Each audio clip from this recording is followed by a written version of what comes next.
aí, bom dia, bom dia, bom dia. Hoje é a nossa 13ª aula, né? Depois da prova. 13ª aula, tivemos o feriado, depois tivemos a prova, que foi o estudo de caso, aquele que nós fizemos na semana passada. Inclusive, já lancei a nota de vocês, já está lançada a nota. Bom, alguns alunos perguntaram, né, qual foi o critério, né, para concessão da nota. E aí o que eu passei para todos, né, e estou explicando agora aqui nesse momento. O estudo de caso era acerca da exigência por parte do município de Balneário Camboriú de um imposto sobre serviço, ISS, acerca de um serviço de telecomunicações. A Constituição diz que o ICMS é estadual. ICMS, Imposto sobre Circulação de Mercadorias e Serviços. Quais são os serviços? Os de telecomunicações e o serviço de transporte intermunicipal e interestadual. Estes dois serviços é de competência do Estado, dos Estados membros. No caso, Santa Catarina tem direito ao ICMS sobre o transporte de passageiros. Quem está sem áudio tem que entrar e sair. O resto do pessoal está conseguindo ouvir a minha fala aqui, ok? Francisco, tá ok. Então, teve uma aluna aqui que vai precisar sair. Ali é um aluno, Jefferson, parece que está com problema de áudio. Então, o que acontece? Esse estudo de caso dizia que o município de Balneário Camboriú, os municípios têm três impostos. O IPTU, que é o principal, normalmente na arrecadação, o Imposto sobre Serviço, o ISS, e o ITBI, quando há transferência de bens imóveis, paga-se também imposto, certo? O Estado tem o ICMS, que é o que mais arrecada para os estados, o Imposto sobre Circulação de Mercadorias e Serviços, o IPVA, Imposto sobre a Propriedade de Veículos Automotores, e o ITCD, Imposto de Transmissão, Causa Mortes e Doação. A Renata que achou boa a nota dela e tal. Olha só, o estudo de caso dizia que o município, então, de Balneário, teria lançado um tributo acerca de um fato gerador, que era a prestação de serviços de telecomunicação, feito pela empresa Oi, que é uma empresa de telefonia, né, telecomunicação, telefonia, essas coisas assim. Só que o que dizia o problema? Que o fato gerador teria acontecido lá atrás, um bom tempo atrás. Não lembro qual é o ano, se vocês tiverem aí o ano, por favor me passem. As regras tributárias, as leis tributárias, principalmente o Código Tributário Nacional, ele diz que o Estado tem o direito de lançar o tributo, portanto, constituir o crédito tributário, até 5 anos após a ocorrência do fato gerador. Se o fato gerador foi prestação de serviço, quando foi esse fato? Em tal ano. A partir do primeiro dia do exercício seguinte do fato gerador ter acontecido, ou seja, no ano seguinte ao do fato gerador, quando esse poderia ter sido lançado, então, é que começa a contar esse prazo decadencial. Então, aqui foi dito que, o Dirley nos ajuda aqui, ó, foi lavrado no dia 18 de fevereiro de 2021, agora em fevereiro desse ano, valores referentes ao ISS de 2013 e 2014. Então, eu expliquei no início da aula, da prova, da atividade, na semana passada não, né? Semana passada foi feriado dos finados, na outra semana, eu expliquei que se o fato gerador aconteceu em 2013, a decadência começa a contar 14, 15, 16, 17, 18. Ou seja, até 2018 poderia ter sido lançado esse tributo acerca desse fato gerador, ISS. Essa era a primeira questão a ser levantada e discutida. Os fatos geradores de 2014 começa a contar 2015, 2016, 2017, 2018 e 2019. Se foi lançado em 2021, operou o quê? O que aconteceu? O que atingiu esse fato gerador? Atingiu a decadência. A decadência atingiu o fato gerador. A decadência é um prazo para que o tributo seja lançado. Após o lançamento do tributo, aí nós começamos a pensar em outro prazo, que é o prazo de cobrança desse tributo já lançado, que é o prazo prescricional. Então, a prescrição começa a contar a partir do lançamento. Se o lançamento foi em 2021, se houver um interregno contínuo de 5 anos a partir de 2021, também aconteceria, em tese, também aconteceria a prescrição. Prescrição é direito de cobrança. Decadência é o direito de lançar o tributo. São coisas absolutamente diferentes em matéria tributária. Decadência é o direito material ao tributo, é o direito ao crédito, é direito ao dinheiro do tributo, que é o dinheiro é matéria, por isso que é o direito material.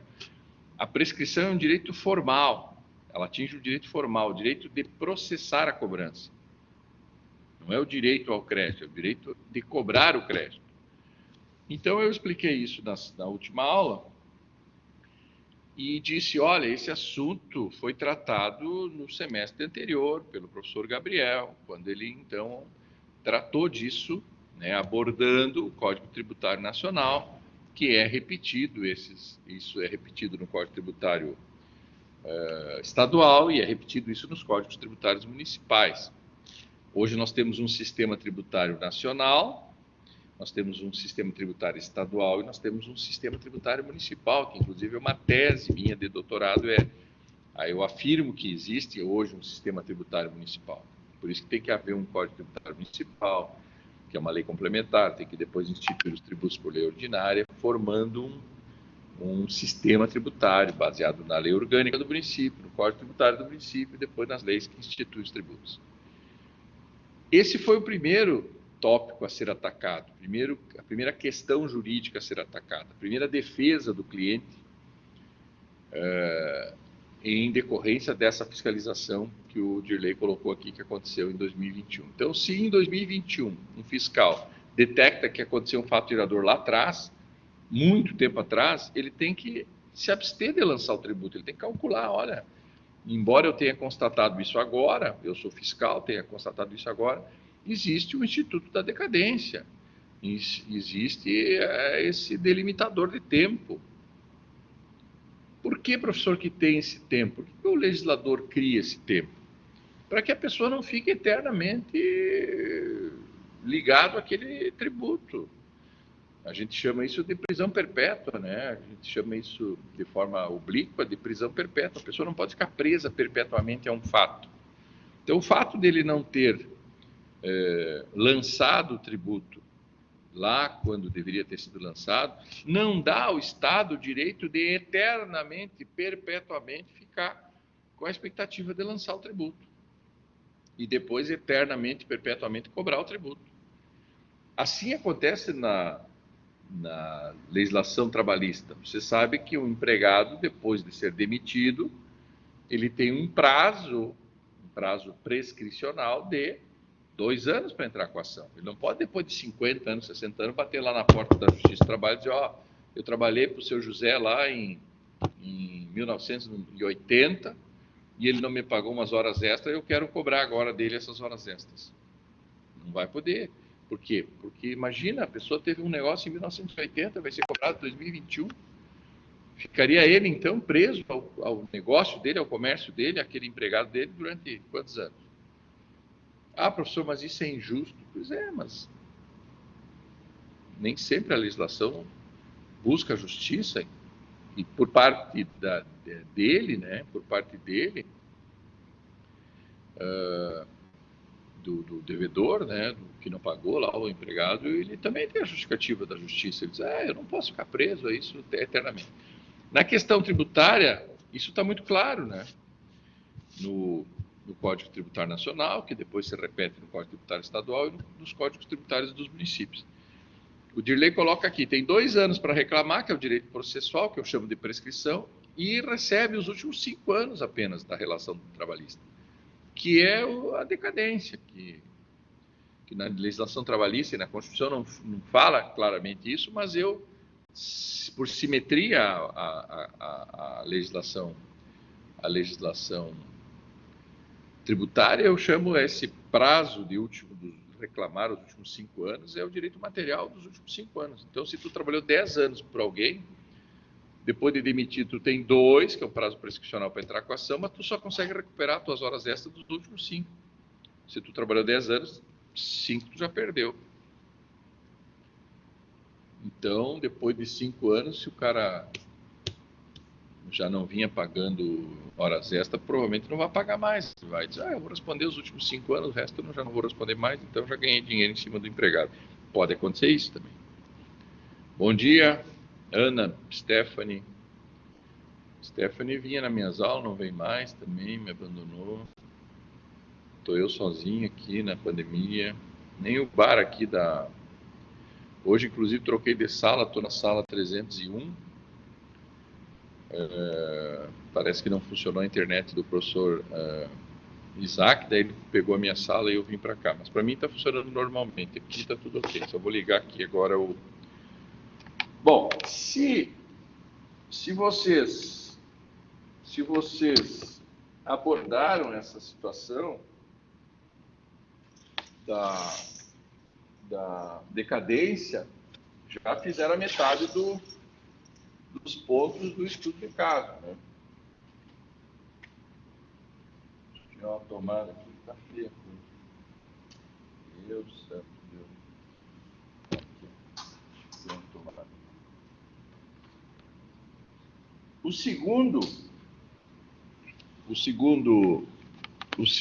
segunda tese a ser levantada em defesa do nosso cliente, no recurso. Então, quem escolheu que era um recurso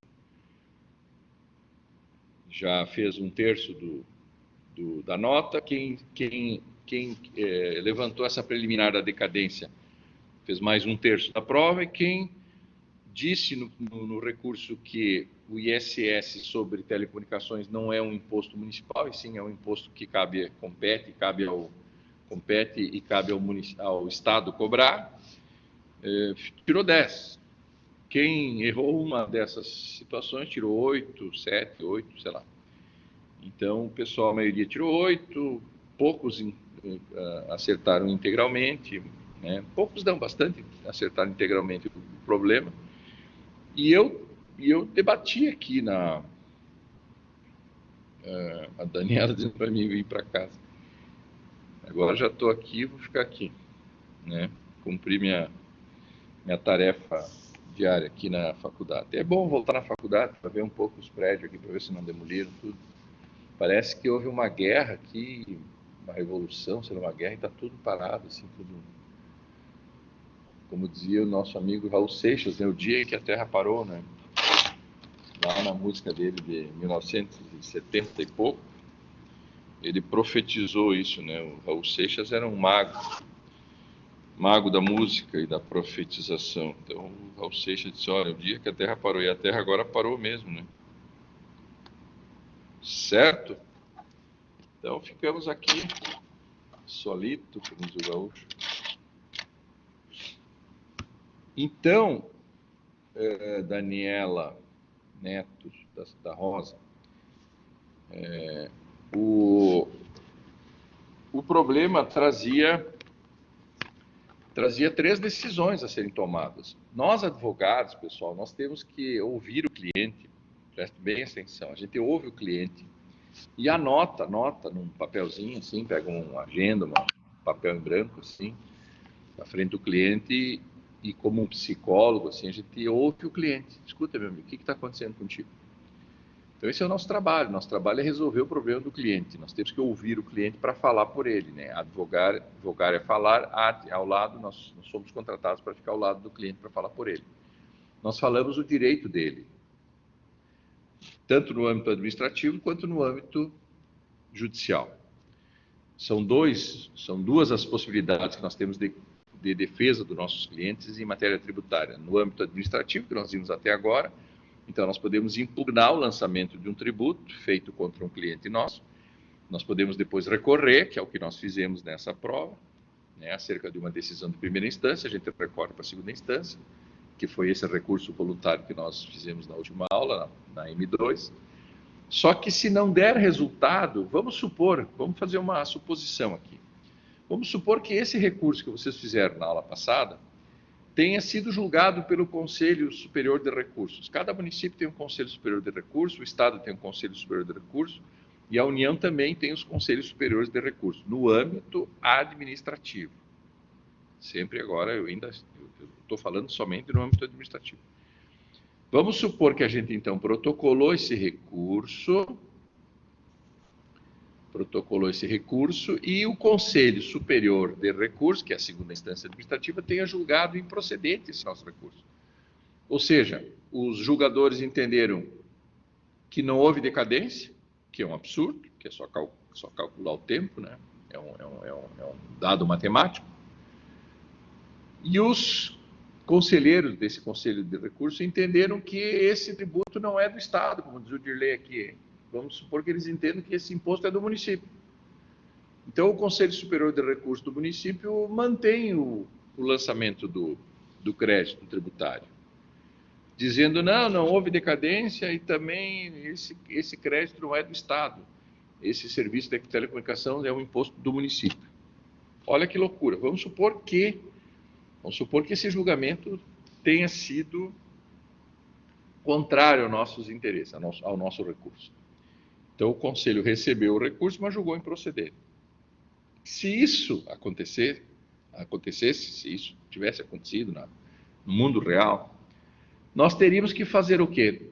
Cruzar os braços e chamar o cliente e dizer, infelizmente, embora eu tenha certeza do que eu escrevi no recurso, embora eu tenha todos os argumentos constitucionais, legais, extrair lá da decadência do Código Tributário Nacional, do Código Tributário Municipal, e embora eu tenha provado que houve decadência, embora a Constituição esteja clara quando diz que esse imposto é estadual e não municipal, o Conselho não entendeu assim.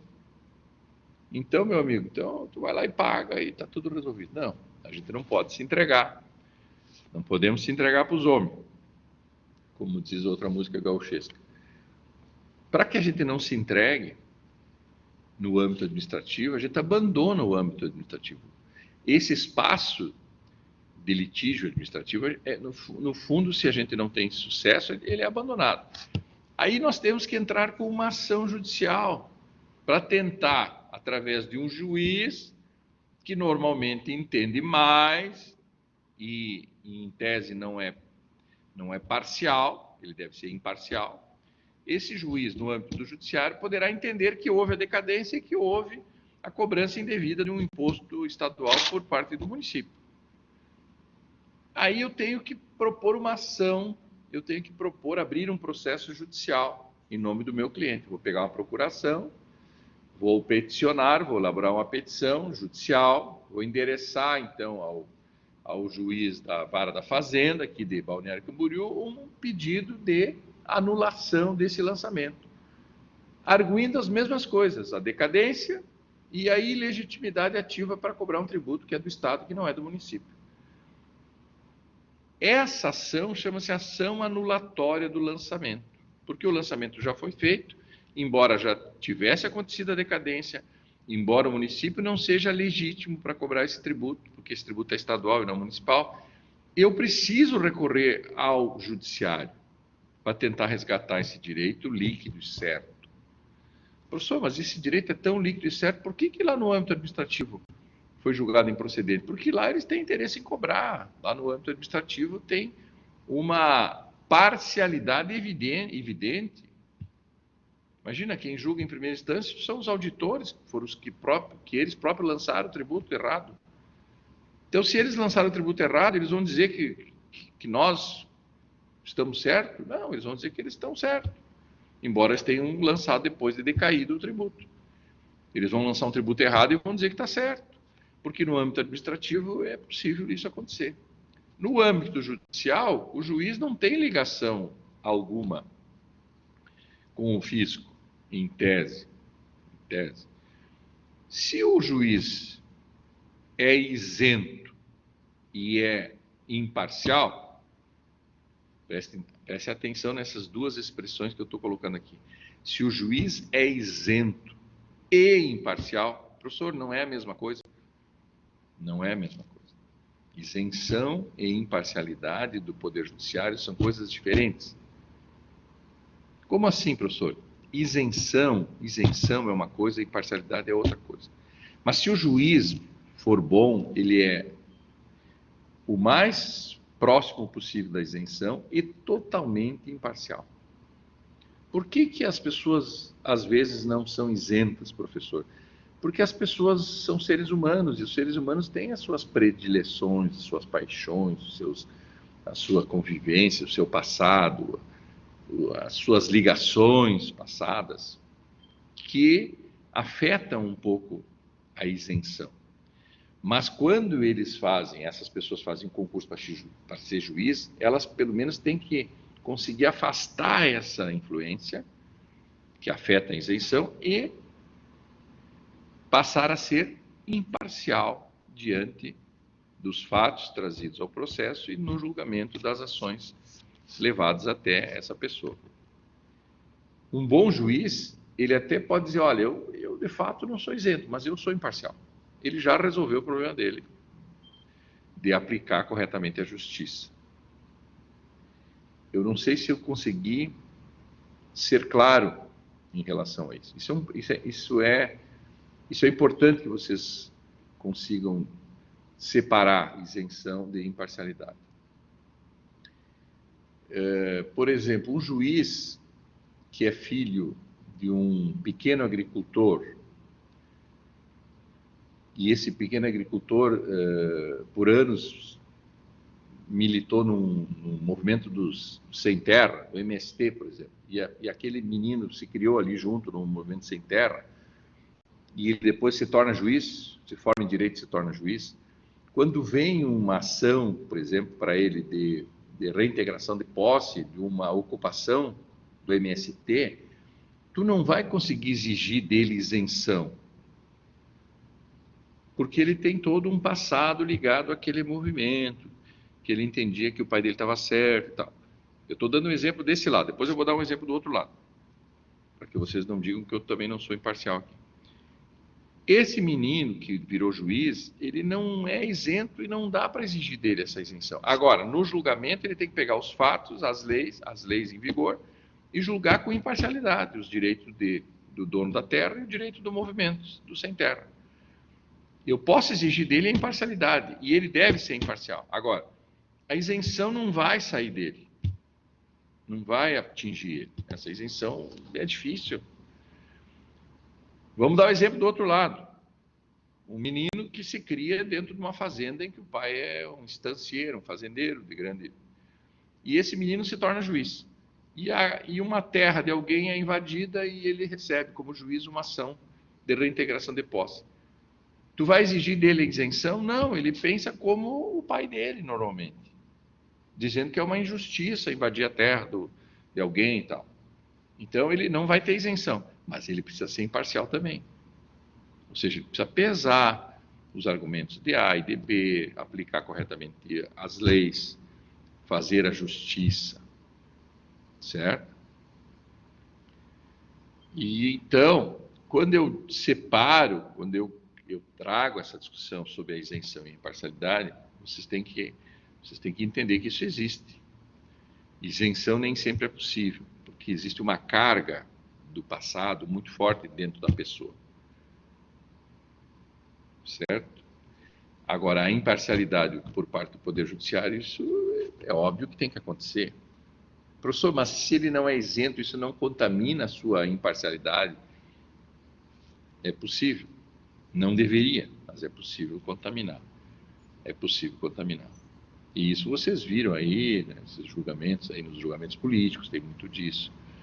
Tem juiz que se apaixona por um lado da história e julga de acordo com aquele lado. Então, ele não foi, ele em função de não ser isento, ele também não foi imparcial. Certo? Então, tem para os dois lados isso. Para o lado da esquerda, para o lado da direita, tem juízes de esquerda, tem juízes de direita, que julgam muito, julgam sem ser imparcial, em função de não ter isenção na hora do julgamento. Uma menina agora é dona da terra. Não entendi muito o que a Ina quis colocar aqui. Se puder me explicar melhor. Então, olha só. O caso que nós trouxemos para vocês, esse estudo de caso, ele trouxe duas teses, a da decadência e da ilegitimidade ativa do município de Balneário para cobrar um imposto, conforme colocado aqui pelo Dirley, né?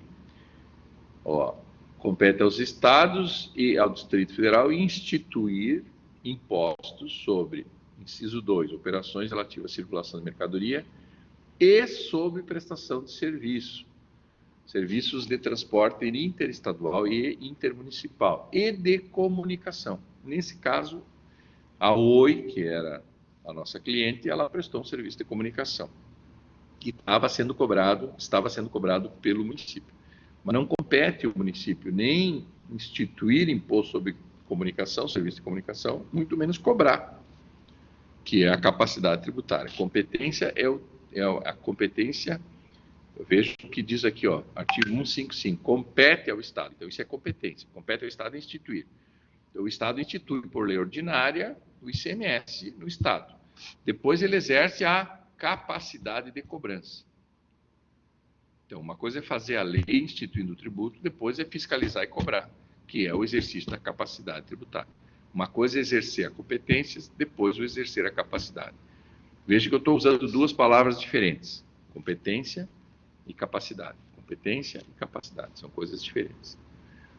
Prestem muito atenção nas palavras escritas nas leis, porque se elas são diferentes é porque o legislador quis que fossem diferentes, porque significados diferentes elas têm. Certo? Então, quando tu interpreta uma lei, é importante ficar atento às expressões, às palavras ali colocadas, porque elas dizem coisas, às vezes, diferentes do que tu estás pensando. Então, é necessário uma interpretação literal, histórica, filosófica, teleológica, comparativa. Então, são várias as escolas de interpretação. Mas a primeira é a literal. Competência é a mesma coisa que capacidade? Não, são coisas diferentes, então estão escritas de forma diferente dentro da própria legislação. Então, significados diferentes, interpretações diferentes. Certo? Compete ao município instituir impostos sobre, inciso 3, serviços de qualquer natureza não compreendidos no artigo 155.2, que é o serviço de telecomunicação, definidos em lei complementar. Certo? Legal? Os serviços de qualquer natureza definidos em lei complementar é uma lei complementar federal, né? A lei 116, lei complementar 116. Bom, dito isso, inicialmente, nós temos que iniciar hoje esses processos judiciais. É o último assunto nosso desse semestre, a unidade 3, né? A unidade 3, ela trata dos processos judiciais tributários. Ou seja, quando não se resolve no âmbito administrativo as questões envolvendo o Estado e o sujeito passivo da obrigação tributária, quando não é resolvido no âmbito administrativo, ambos recorrem ao Poder Judiciário. Se o Estado não consegue cobrar administrativamente o tributo, ele opta por fazer o quê? Inscrever o devedor em dívida ativa, emite uma certidão de dívida ativa e protocola um pedido de execução fiscal. Então, o Estado,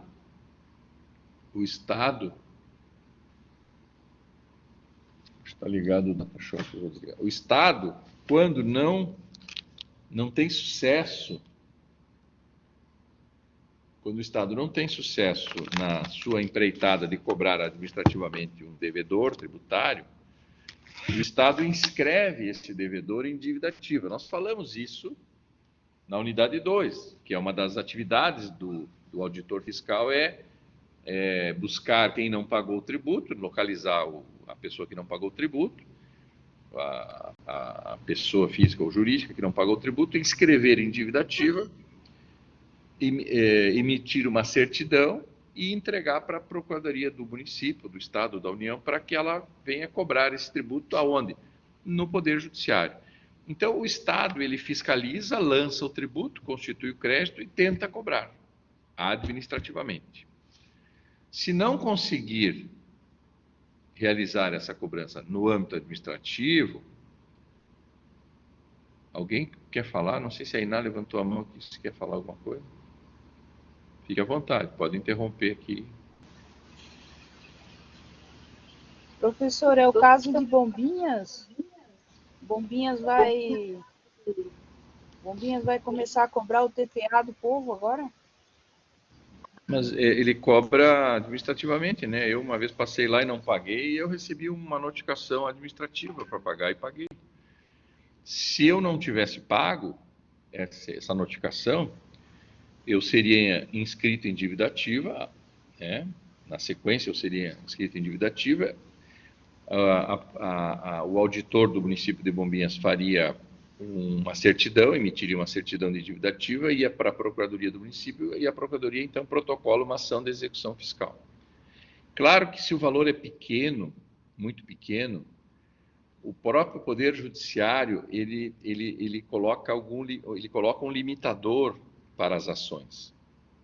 As execuções fiscais agora em Santa Catarina e no Brasil inteiro estão concentradas, né, no caso em Florianópolis. Então, eles nomearam alguns juízes, determinaram que alguns juízes seriam especializados nisso. Então, todas as ações de execução fiscal, elas se dirigem agora para uma central.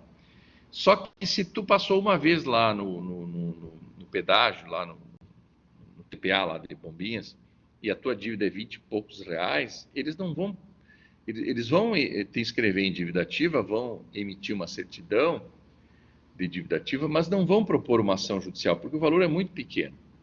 E o Tribunal de Justiça de Santa Catarina, ele limitou a um teto mínimo de valor para que possa ser protocoladas as ações, certo?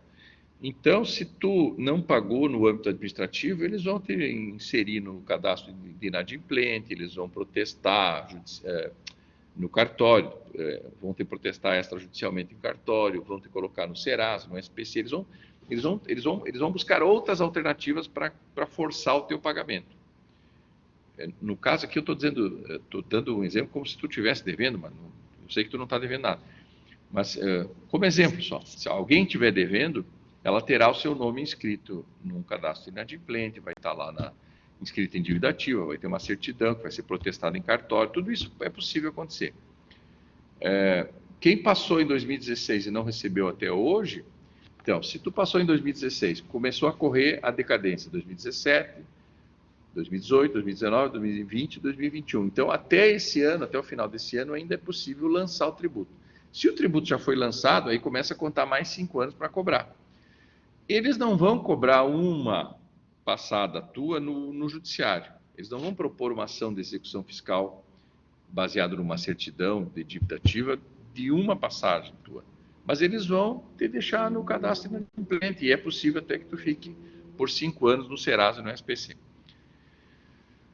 Se tu passa várias vezes, eles somam tudo, aí às vezes o valor fica um valor razoável, e aí, se o valor for maior, eles até podem propor uma ação de execução fiscal. Então, a primeira ação, que é a ação principal de origem do fisco, é a ação de execução fiscal.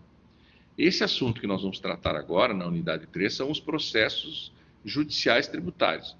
Então, existem processos, e nós vamos depois ver nos slides aí que eu coloquei,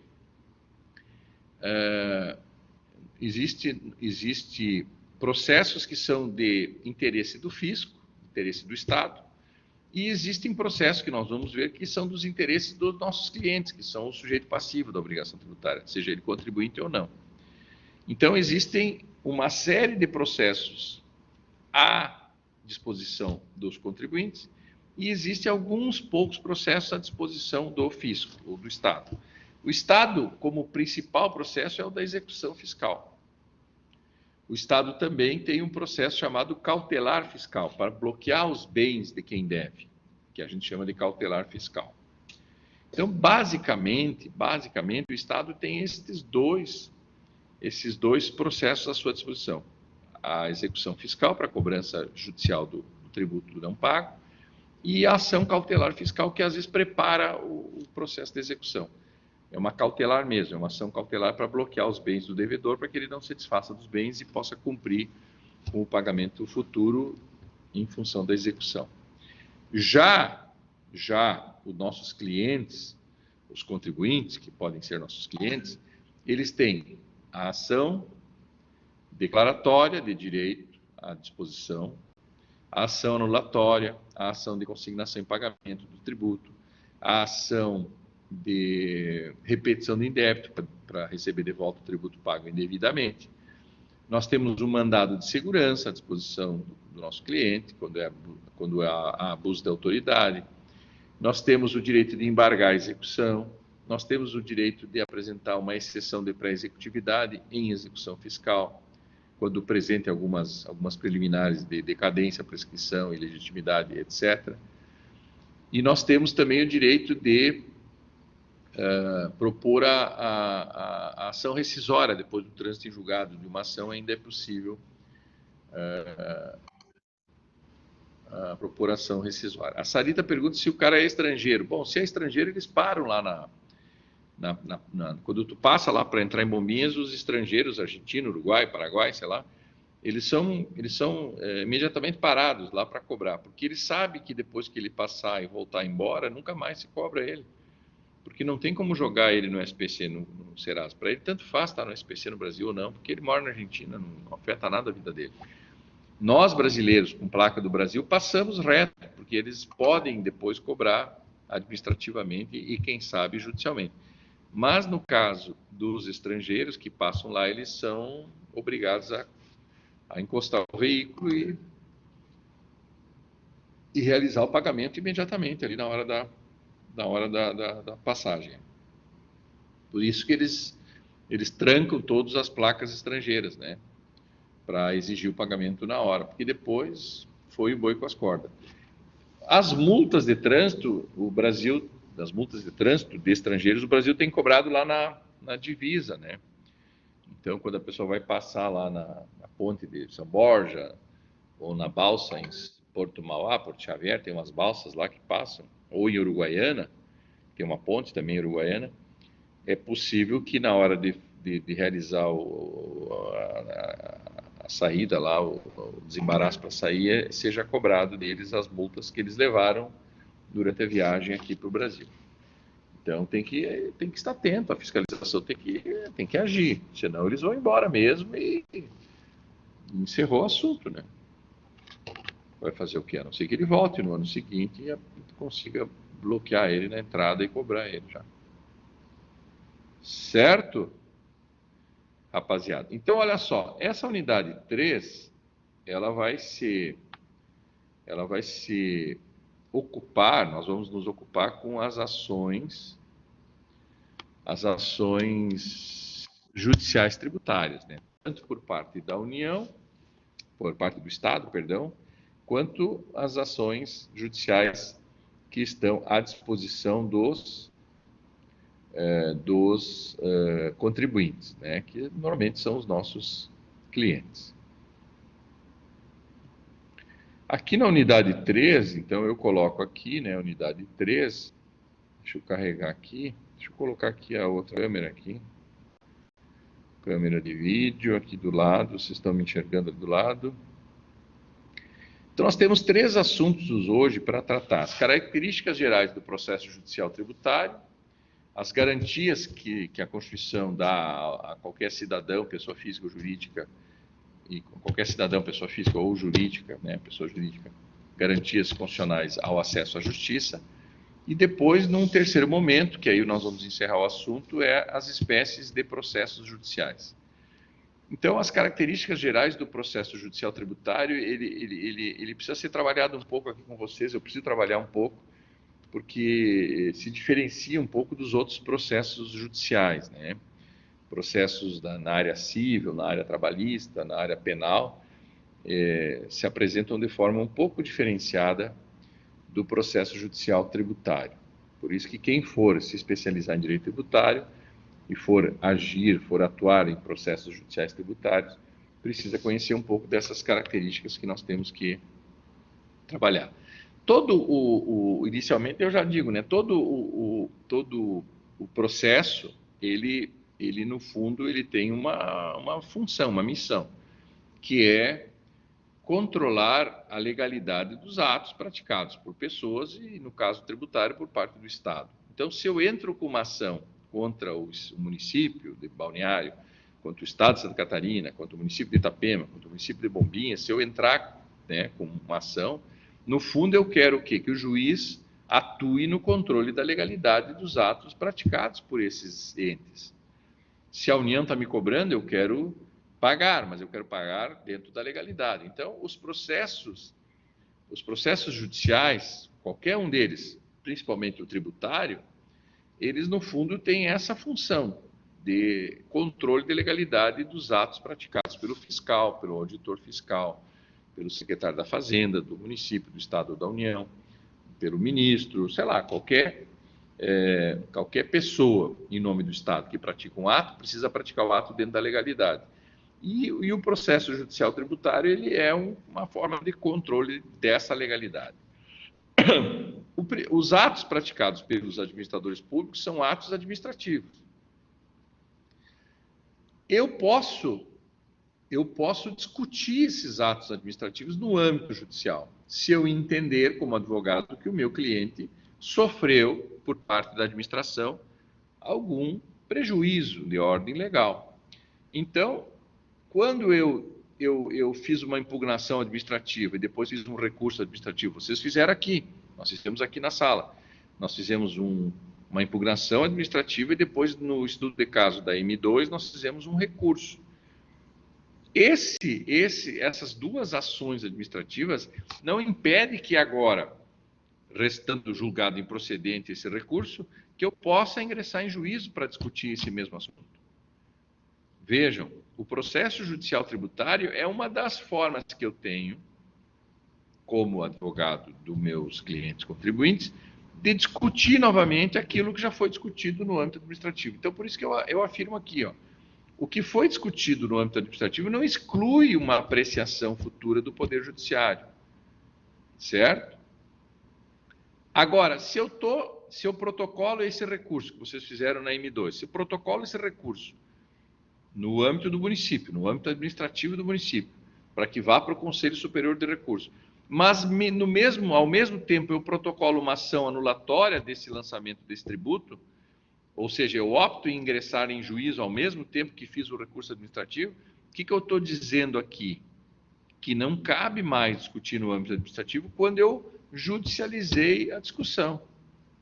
Aí o Conselho de Contribuintes vai se negar a julgar porque ele disse, olha, meu amigo, tu já ingressou uma ação acerca desse mesmo assunto no Poder Judiciário. Como a decisão do Poder Judiciário é superior à decisão do Poder Executivo no âmbito administrativo, vamos agora suspender esse processo administrativo e vamos aguardar a decisão judicial.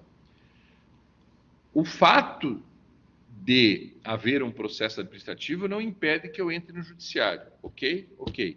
Mas no caso de eu ter optado em ingressar no Poder Judiciário para discutir um assunto que está sendo discutido no âmbito administrativo, para tudo no âmbito administrativo e agora vamos aguardar o judiciário se manifestar. Porque a ordem judicial se cumpre, então aquilo que foi decidido pelo juiz é superior àquilo que vai ser decidido pelo Conselho de Contribuintes, nesse caso que eu exemplifiquei agora aqui para vocês. O controle de legalidade feito pelo Poder Judiciário é maior e ele é imparcial, porque o Poder Judiciário tem a obrigação de ser imparcial. O controle de legalidade feito no âmbito administrativo nem sempre é imparcial. É por isso que eu dei esse exemplo para vocês. Né? Quem é que está julgando? É o auditor. Sim, mas o auditor foi o que viu que eu estou devendo, foi ele que está me acusando de não ter pago, então como é que ele tem imparcialidade? Não tem.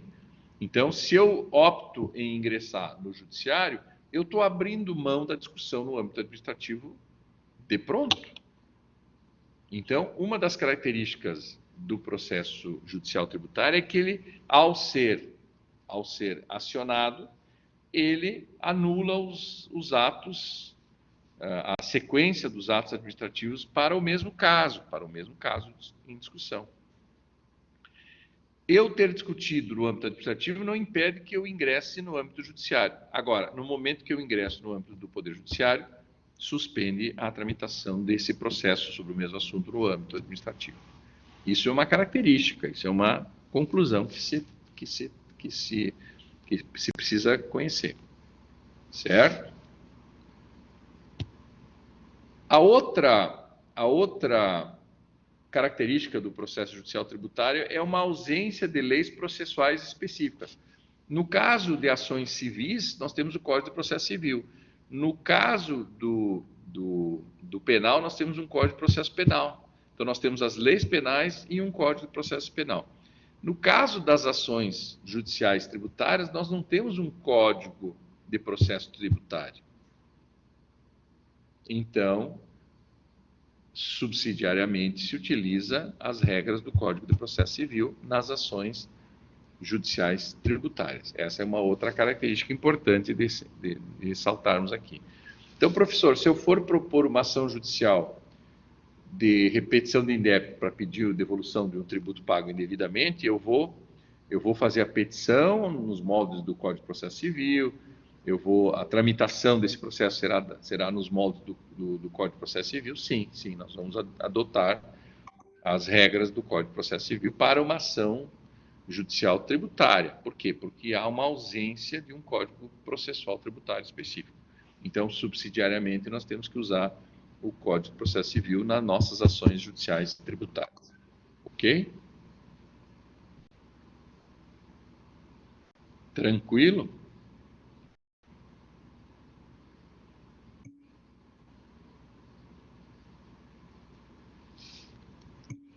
Tá certo, gurizada?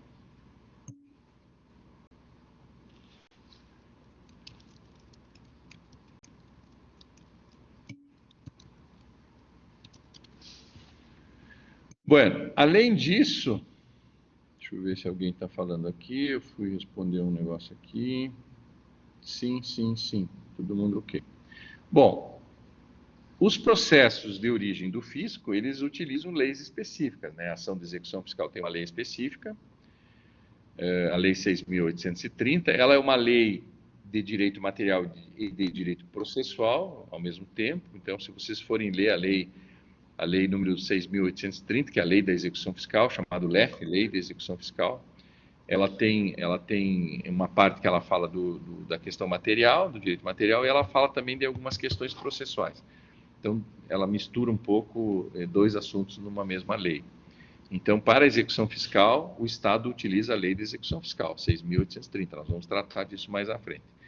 E também temos a lei da cautelar fiscal, que também trabalha a questão de mérito e a questão processual numa mesma lei ordinária, que é a Lei 8.397 de 92. Essas duas leis são as únicas duas leis que são a favor do Estado, né, que são de acordo com os interesses do Estado, são duas leis de direito material e processual em matéria tributária especificamente. Então, lei de execução fiscal, se o Estado quiser executar algum devedor, ela adota essa legislação para a tramitação naquele formato ali previsto para a tramitação desse processo. E se quiser entrar com uma ação cautelar fiscal para bloquear os bens dos devedores, essa cautelar fiscal também tem uma lei específica a favor do Estado. Então, vejam que uma das características do processo judicial tributário é a ausência de leis favoráveis ao contribuinte, que precisa recorrer ao Código de Processo Civil. Mas o Estado possui duas leis a seu favor, duas leis que foram produzidas pelo próprio Poder Executivo Federal, para facilitar a execução fiscal, a cobrança do tributo, e para bloquear bens dos devedores para a cobrança futura dos tributos. Certo? Então, essa é mais uma das características. O processo de conhecimento, vocês sabem o que é, né? O processo de conhecimento é as informações trazidas ao juiz para que ele possa decidir de forma imparcial, avaliando os argumentos de A, avaliando os argumentos de B, etc. e tal. No caso da ação de execução fiscal, pessoal, não tem processo de conhecimento. Vejam como é interessante isso. Por que não tem processo de conhecimento, professor, na ação de execução fiscal? Porque o Estado já produziu uma certidão de dívida ativa, que é um título executivo extrajudicial, mas que tem força judicial, tem força perante a justiça. Então, quando tu defende o teu cliente no âmbito administrativo, ali está acontecendo o processo de conhecimento. Depois de julgado no âmbito administrativo e não paga o tributo, o teu cliente vai ser inscrito em dívida ativa, vai ser emitida uma certidão e essa certidão vai ser a sentença para execução fiscal no âmbito judiciário. Então vejam, uma certidão de dívida ativa produzida no âmbito administrativo faz frente, como se fosse uma sentença definitiva para ser executada no âmbito judicial. Por isso que o processo de conhecimento não é de interesse do Estado. O processo de conhecimento só é de interesse do contribuinte. Quando ele é instigado, quando ele é cobrado judicialmente, ele pode levantar essa discussão, esse litígio quanto às provas, os documentos, perícias, avaliações, etc.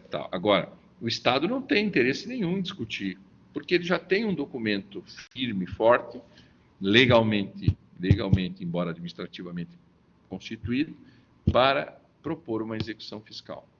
Então, a execução fiscal não deixa de ser um ato unilateral, apoiado numa certidão de dívida ativa, como eu coloco aqui no slide, e que possibilita o Estado exercer o direito de cobrança judicial baseado numa decisão administrativa, onde o processo de conhecimento não se deu no judiciário, se deu no âmbito administrativo. Ok?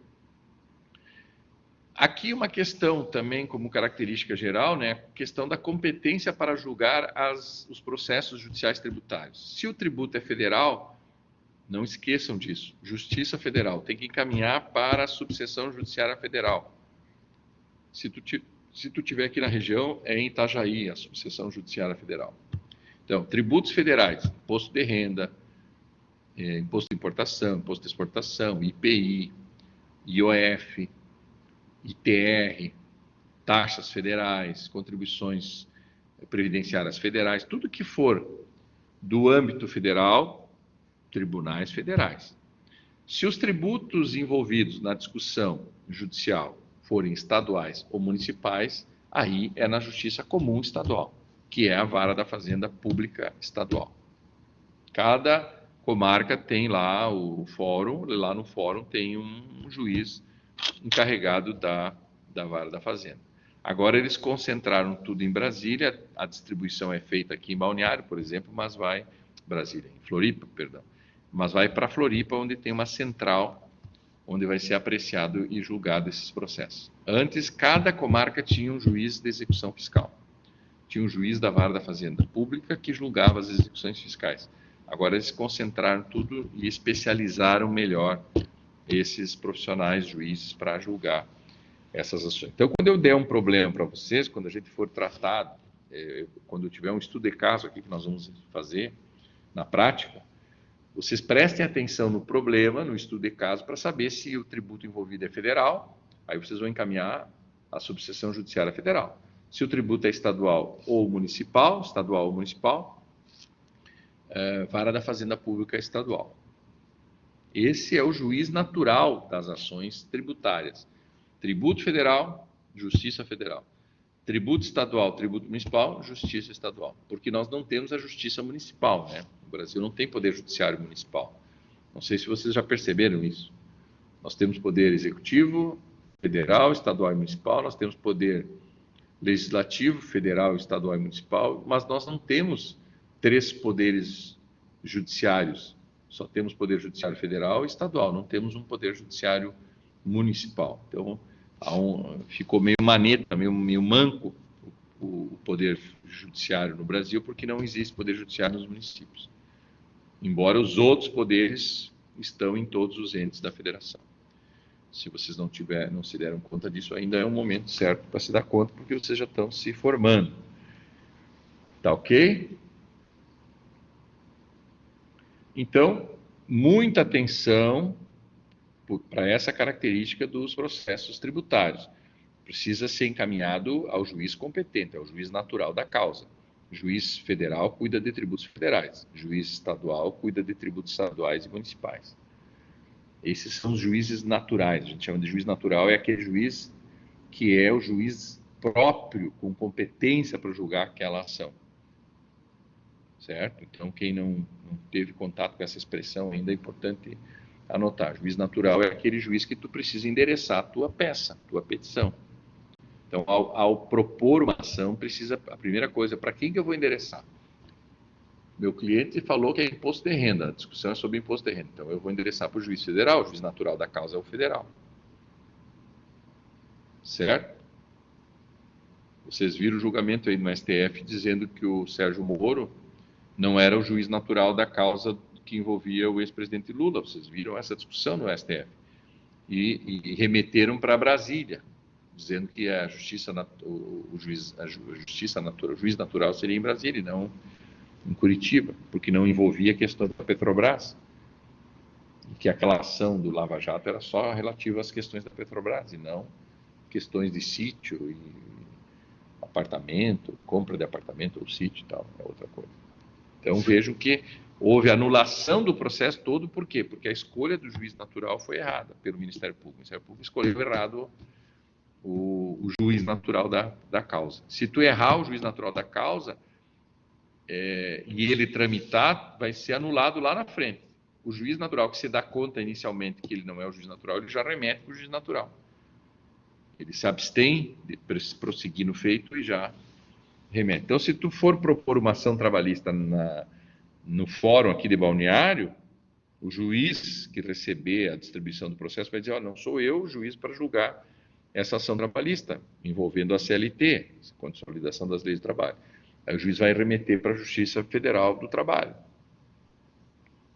Então, o juiz tem que analisar isso, se ele é mesmo a pessoa, o cargo dele é apropriado, competente para aquele julgamento. Declina da competência, como diz o Francisco Vidal, corretamente. O Francisco está dizendo aqui, declina da competência, porque ele não tem competência para julgar algo que não é da competência, então ele precisa delegar isso.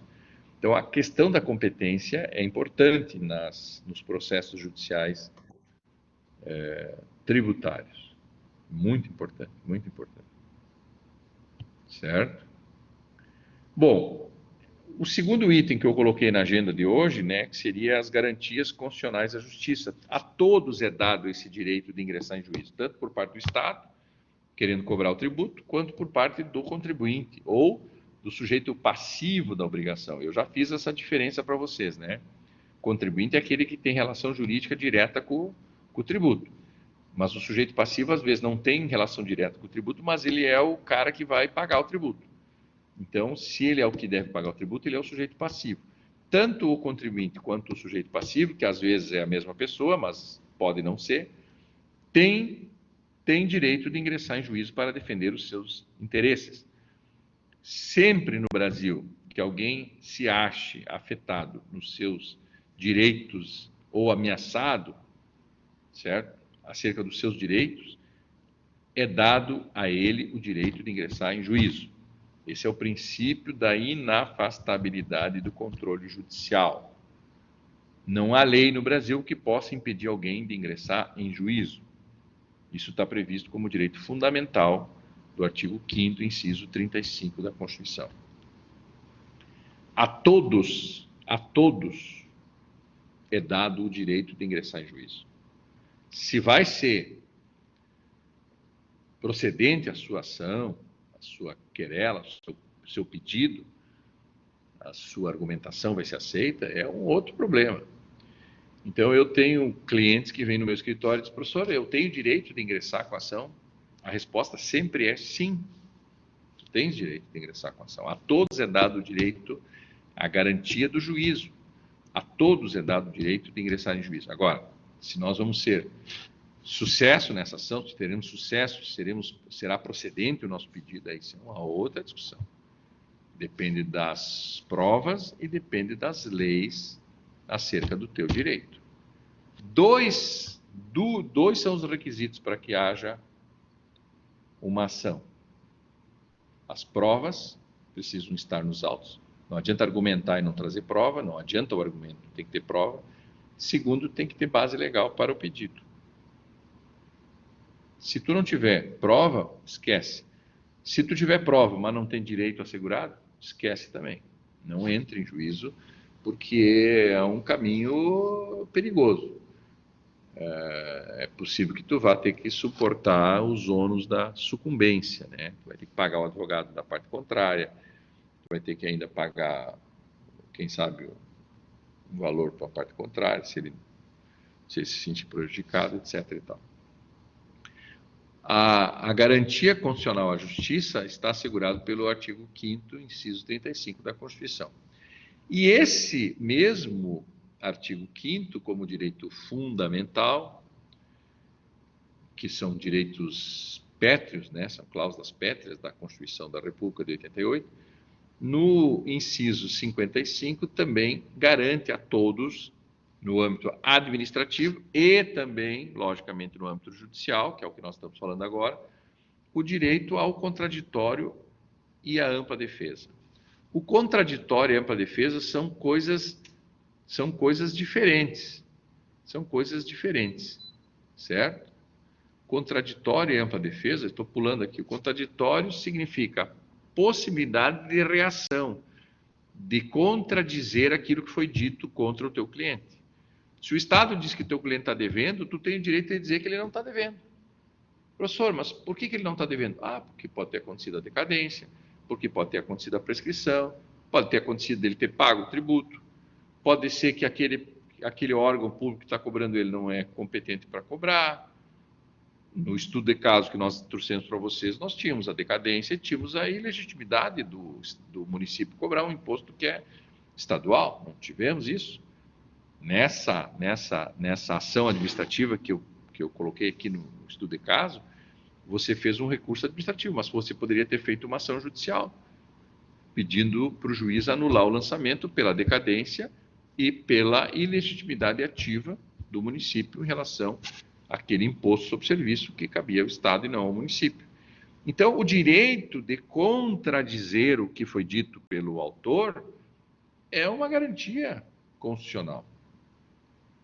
Contraditório significa, no mínimo, duas pessoas, um dizendo A e o outro dizendo B. Não há contraditório sem essa dualidade de opinião. Professor, o Estado disse uma coisa a meu respeito, ele disse que eu estou devendo esse imposto, e eu não tenho uma garantia constitucional para dizer que eu não estou devendo? Tem. Esse é o direito ao contraditório. O contraditório significa contradizer, contraditar. O Estado ditou para o juiz uma coisa e tu estás ditando outra coisa. O juiz vai pesar o que foi ditado pelo Estado, o que foi ditado pelo teu cliente, né? Tu em nome do cliente, e ele vai pesar esses dois ditados e a balança da justiça e vai julgar favorável para A ou favorável para B, aquele que ele entender ter razão. Certo? Então, o direito ao contraditório é uma garantia constitucional, ela é uma garantia completa à justiça, a ninguém é dado, a ninguém é cerceado esse direito, né? Tanto que a Constituição fala que a lei não irá prever, né? A lei não poderá impedir a apreciação das questões envolvendo pessoas no Poder Judiciário, pessoas físicas ou jurídicas. Então, o Poder Judiciário pode ser demandado por qualquer pessoa. Ok? Professor, mas o senhor falou que o Tribunal de Justiça aqui de Santa Catarina colocou um valor mínimo para as ações. Bom, de fato, mas isso nós não temos a garantia da justiça, a garantia ao acesso à justiça? Pois é, mas no fim é um acordo que o Tribunal de Justiça estabeleceu com os advogados para que não tramitem ações de pequena monta, né? Até porque o peso do Poder Judiciário, em termos de valor, é bastante grande. Então, envolver o Poder Judiciário para ações que não têm significado econômico nenhum, se torna um gasto desnecessário, entendeu assim o Poder Judiciário. Mas a garantia de constitucional justiça, ela continua existindo, né?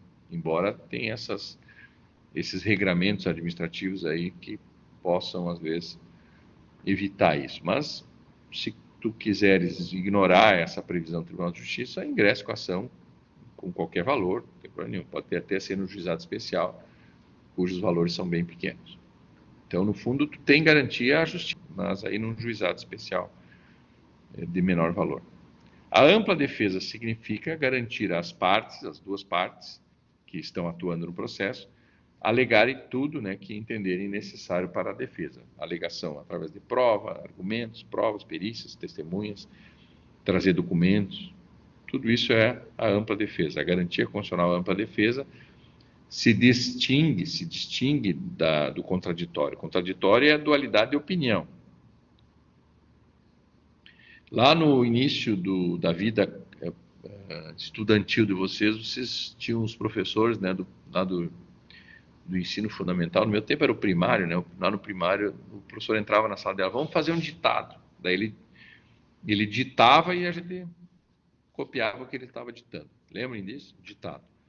Então, vejam, o advogado, ele dita o que ele quer para o juiz e a parte contrária contradita, diz diferente e faz a sua defesa, faz a defesa da parte contrária. Então, o contraditório é A ditando A e B ditando B, contraditando o que diz o outro. A ampla defesa é diferente, é a possibilidade jurídica e constitucional de trazer aos autos do processo todas as formas de prova que sustentem a sua argumentação. Aquilo que eu estou ditando, eu preciso provar. Se eu disse que sofri um acidente, eu preciso apresentar um boletim de ocorrência do acidente. Senão o juiz vai dizer, tá, tu disse que sofreu um acidente de carro, mas tu não trouxe nenhum documento que comprove isso. Qual é a autoridade do Estado que foi acionada para provar que houve um acidente? De fato, eu não trouxe o boletim de ocorrência. Então o juiz vai dizer, então não há prova de que houve um acidente. Mas eu tenho fotos. Bom, então vamos lá, vamos ver as fotos. Então apresenta as fotos. Eu tenho 3 orçamentos que eu gastei para consertar o carro, um X valor. Cadê os orçamentos? Não adianta dizer que tem os orçamentos e dizer que o orçamento número 1 o valor é tanto, o número 2 o valor é tanto, o valor é X, outro valor é Y, outro valor é Z. Não adianta isso para o juiz. O juiz eu quero saber qual é a mecânica, qual é a oficina que disse isso. Então, isso é a sustentação dos argumentos, é as provas, é a ampla defesa. Não esqueçam disso. Quando eu me formei, pessoal, eu pensava assim, poxa, mas eu sou um cara correto assim na minha vida e tal, sempre agi, nunca menti pro meu pai e tal, embora a gente minta algumas coisinhas assim mais leve, né? Não é pecado. Eu dizia, poxa, se eu disser pro juiz isso, ele tem que acreditar em mim, porque eu não costumo mentir, eu vou dizer isso para ele vai acreditar. E aí um advogado que eu estagiava, ele dizia assim, o meu aluno, meu estagiário, presta atenção, tudo que tu falar aqui na petição, tu tem que ter uma prova que sustente essa tua argumentação. E eu dizia para ele, mas por quê? Porque o juiz não te conhece, o juiz não sabe quem tu é, ele não sabe que tu fala a verdade. E a outra parte também vai dizer que fala a verdade. E ele não tem como pesar a verdade de ambos os advogados. Ele precisa que a verdade esteja consubstanciada, materializada essa verdade, através de provas. Então, a ampla defesa é o direito de produzir provas para a sustentação dos argumentos exercidos no contraditório.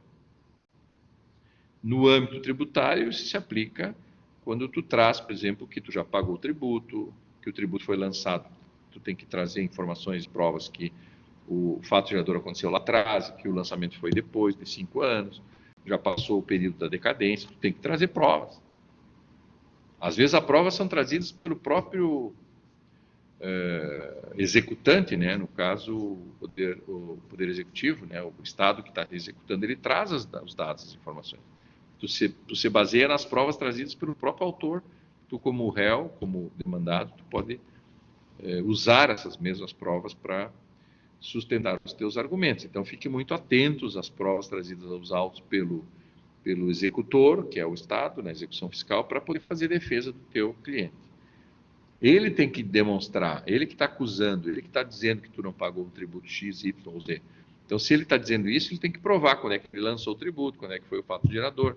E aí depois tu elabora a tua defesa baseado nas informações do próprio autor.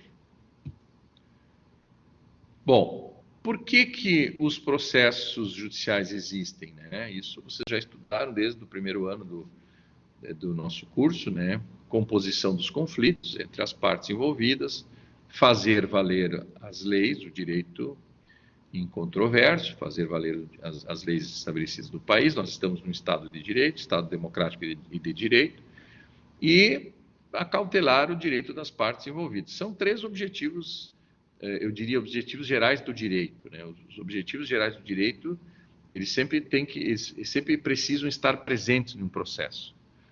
Então, quando tu recebe um cliente, tu quer ajudar ele a compor um conflito que ele tem, ou num divórcio, ou numa herança, ou numa discussão sobre herança, ou numa indenização por dano do veículo, ou numa ação trabalhista, ou numa ação tributária. No fundo, nós, advogados, ajudamos a compor o conflito através de um processo. Como essa composição, às vezes, não é amigável, ela se dá no âmbito do processo. Fazer valer o direito significa argumentar dentro da lei aquilo que tu entende ser o correto. A vai entender de um jeito, B vai entender de outro jeito. E nós vamos compor esse conflito. Se nós não compor esse conflito, o juiz vai decidir na sua sentença, que é a decisão final, acerca desses conflitos. Então, ele vai fazer valer o direito, aquele que se apresenta mais favorável para a parte com maior razão em termos de direito, no caso processual. Então, esses são os objetivos gerais dos processos judiciais, eu diria os princípios gerais do direito, né? Os objetivos gerais do direito, né? O próprio direito objetivo, né? É composição de conflito, fazer valer o direito estabelecido em lei e acautelar as partes envolvidas no processo. E aí nós chegamos aqui nesse momento das ações do terceiro item que eu separei para você, só que hoje nós não vamos avançar muito aqui nesse terceiro item. As ações de iniciativa do Estado é um rol de ações que o Estado tem direito de propor.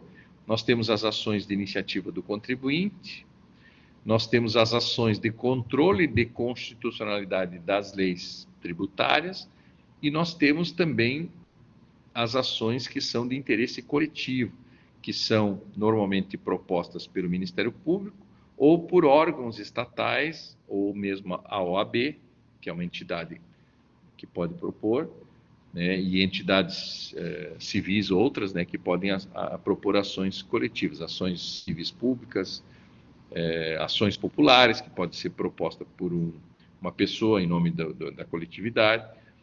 Então, nós temos 4 espécies de processo, né? 4 subdivisão das espécies de processo. As ações que são de interesse do Estado, ações que são de interesse dos nossos clientes contribuintes, as ações de controle de constitucionalidade acerca das leis tributárias, promulgadas e publicadas, e nós temos as ações populares, as ações civis públicas, que são ações de interesse coletivo, que normalmente é o Ministério Público que propõe, que patrocina essas ações de ordem coletiva para interesse coletivo, direitos homogêneos. E aqui nós temos um quadro que é separado em duas partes. Do lado esquerdo nós temos as ações de iniciativa do Estado, de interesse do Estado, que é a ação de execução fiscal, que é a cobrança judicial do tributo, a cautelar fiscal, para bloqueio de bens e valores para, no futuro, conseguir cobrar o tributo, e também a figura da ação rescisória, depois do trânsito em julgado, ainda o Estado tem o direito de desfazer uma sentença, né, transitada em julgado, se assim for necessário, através de uma ação rescisória.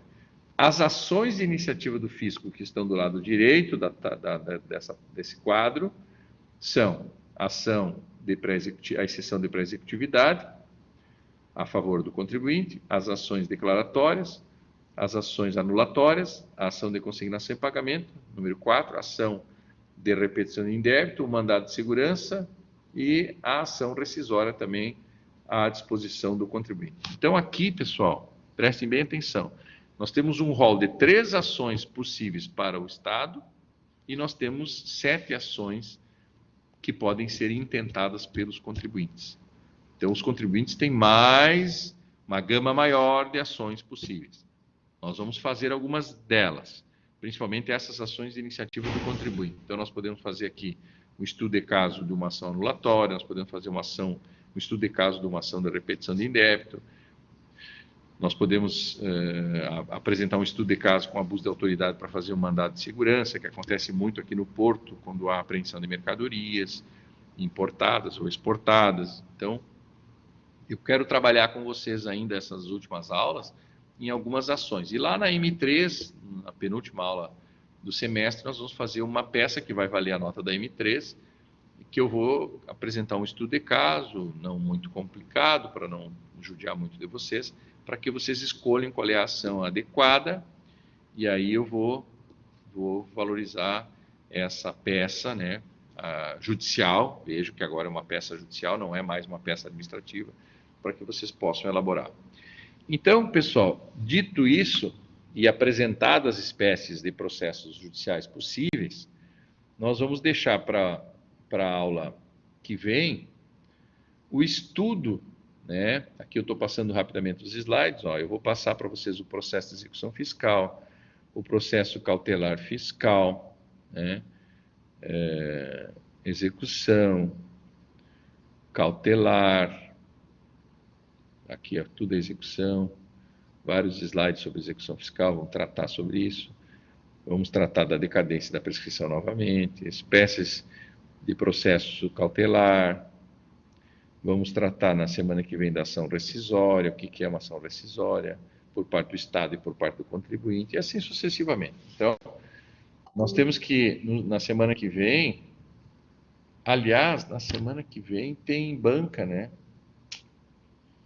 Pessoal, então, Dirley, Francisco, faz favor, Iná, o pessoal que está aí comigo até agora, vamos parar aqui no slide 13, no slide 14, aqui as ações de controle de constitucionalidade, controle difuso e controle concentrado, vamos parar no artigo 14, no slide 14, vocês anotem aí, então, slide 14, ok? Eu não quero entrar aqui nas ações propriamente ditas, porque depois eu vou ter que interromper e vai ficar ruim. Então, olha só. E depois de 1h30 de aula também fica pesado ficar na frente do computador aqui. Tanto para mim quanto para vocês, eu acho muito pesado. O que nós temos aqui, pessoal? Nós temos no dia... Deixa eu abrir aqui a chamada para que eu possa localizar aqui corretamente as datas. Deixa eu abrir aqui. Diário online. Só um pouquinho. Direito tributário matutino. Eu tenho... Ó, hoje é dia 9, ok? Deixa eu ver uma coisa aqui. Hoje é dia 9. Dia 16 eu tenho banca. Então, dia 23 e dia 30 nós temos que encerrar o conteúdo... Aliás, dia 23 nós temos que encerrar o conteúdo teórico. Dia 30 e dia 7 nós faremos 2 peças. E deixaremos lá para o dia 14 alguma pendência que possa ter. Então, dia 16, bancas de TCC. Tá ok? Dia 23, encerramento do conteúdo. Então, vocês têm que estar atentos, porque eu vou ter que dar uma agilizada nesses processos aqui. Eu tenho que tratar de cada um desses processos para preparar vocês para as peças. E dia 30 e dia 7, então, nós teríamos, então, as 7 ou dia 8, não lembro. Aqui, dia 7. Então, dia 23 nós encerramos o conteúdo, dia 30 e dia 7 a gente vai fazer peças judiciais, tributárias, para que vocês possam exercitar um pouco. E dia 7 seria a nossa M3, que está marcado ali no plano de ensino, ok? E agora nós vamos fazer a chamada. Então, antes de fazer a chamada,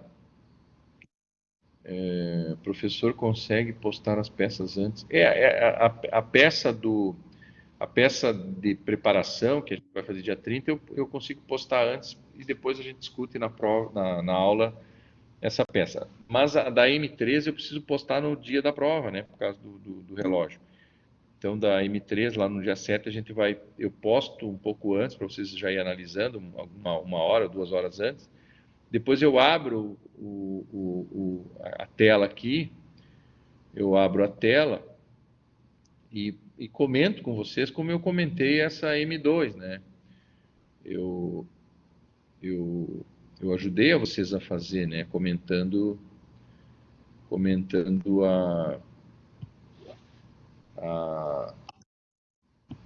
deixa eu ver aqui, por que não está entrando aqui?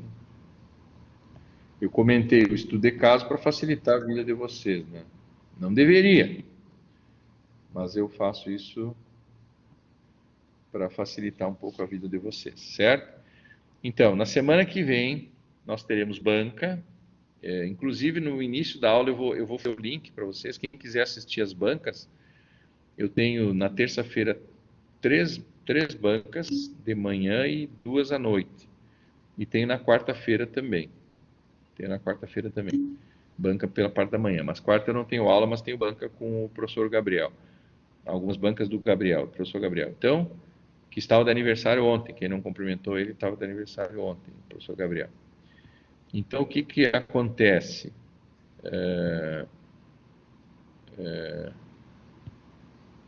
O pessoal está pedindo para ser bonzinho, mas eu sou muito bonzinho. Sou bonzinho. Então, vamos lá. Me ajudem aí, pessoal, no chat. Eu vou fazer a chamada rapidamente, mas antes disso eu vou encerrar a gravação dessa nossa 13ª aula, né, de Direito Tributário 2 de 2021, segundo semestre, ok? Interrompendo a gravação para que a gente possa fazer a chamada mais tranquilamente. Obrigado e vamos para